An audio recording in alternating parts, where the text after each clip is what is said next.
Regarding our matters, we served for the country.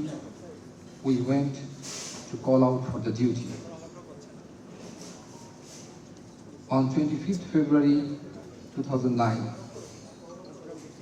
Pilkhana বিদ্রোহ যখন সংগঠিত হচ্ছিল, প্রথম যে কয়জন মানুষ পিলখানাতে তাদের অফিসারদেরকে বাঁচানোর জন্য অস্ত্র হাতে গিয়েছিল, সেই 5 জনের ভিতরে আমরা ছিলাম।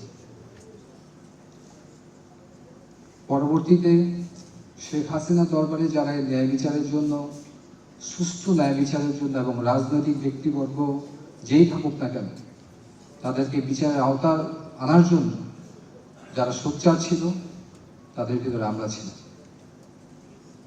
পিলখানা পরবর্তী তদন্ত কার্যক্রম সুষ্ঠুভাবে চলার জন্য এবং শেখ হাসিনার তথাকথিত রিপোর্টকে চেঞ্জ করতে না দেওয়ার জন্য যে মানুষগুলো সবচেয়ে বেশি সক্রিয় ভূমিকা পালন করেছিল, তার ভিতরে আমরা ছিলাম।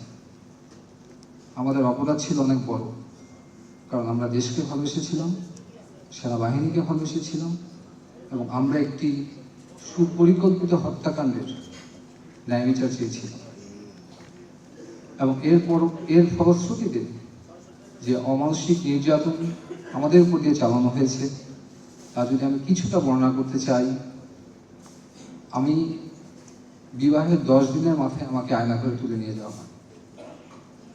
আমার সদ্য বিবাহিত স্ত্রী, তার মেন্টাল যে স্টিগমা, সেটা আজও কাটেনি।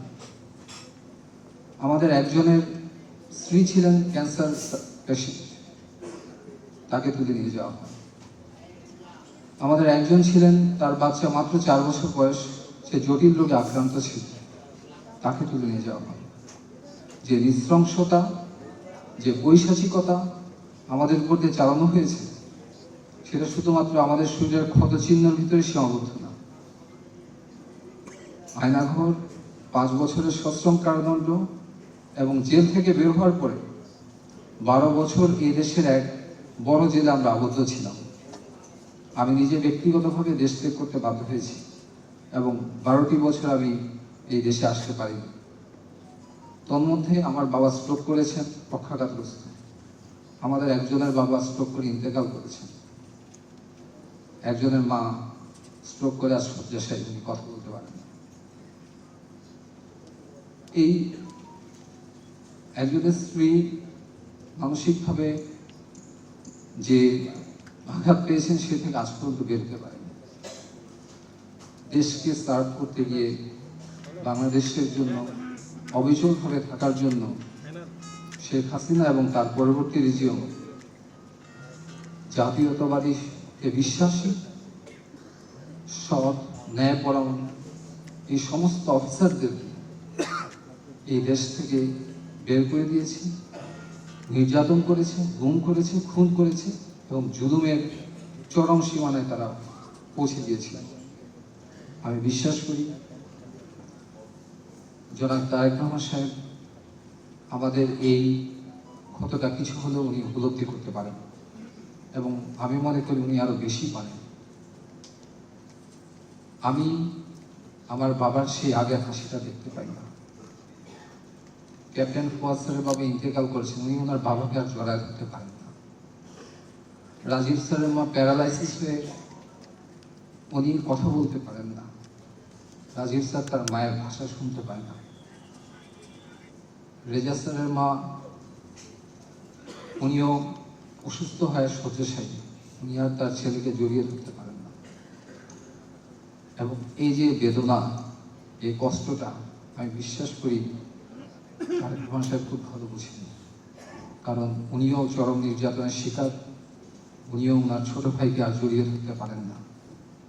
ওনার মায়ের হাতের সেই একসাথে আলিঙ্গনও নেওয়া করতে পারেন না। এই ফ্যাসিজমের এবং ফ্যাসিস্ট শেখ হাসিনার যারা নির্যাতনের শিকার হয়েছে, আপনার কাছে আমাদের আবেদন থাকবে, আমরা বেশি কিছু চাই না। ফজলিল স্যার বলেছেন, রাকিন বলেছেন, একটি সুষ্ঠু ন্যায় বিচার চাই। গুম খুনের সাথে যারা জড়িত তাদের একটি সুষ্ঠু বিচার চাই যে কোনো মূল্যে। পিলখানা হত্যাকাণ্ডের সাথে যারা জড়িত তাদের বিচার চাই। আমি জানি এই বিচার প্রক্রিয়াটা কঠিন, কিন্তু আমি বিশ্বাস করি আপনি যদি ইনশাল্লাহ আল্লাহ আপনাকে দুহাত ভরে দিক সময় এসেছে দেওয়া, এবং আপনিও এই জনগোষ্ঠী, আমার দৃষ্টিতে বেসামরিক কর্মকর্তাদের চেয়ে সামরিক অবসরপ্রাপ্ত কর্মকর্তারা হচ্ছে সবচেয়ে বঞ্চিত, কারণ তারা মুখ ফুটে বলতে পারে না। তারা সেই অনার, প্রাইড, প্রেজুডিস, এই স্টিগমার ভিতরে তারা আটকে থাকে। আপনি তাদের প্রতি লক্ষ্য রাখবেন এবং সুবিচার করবেন।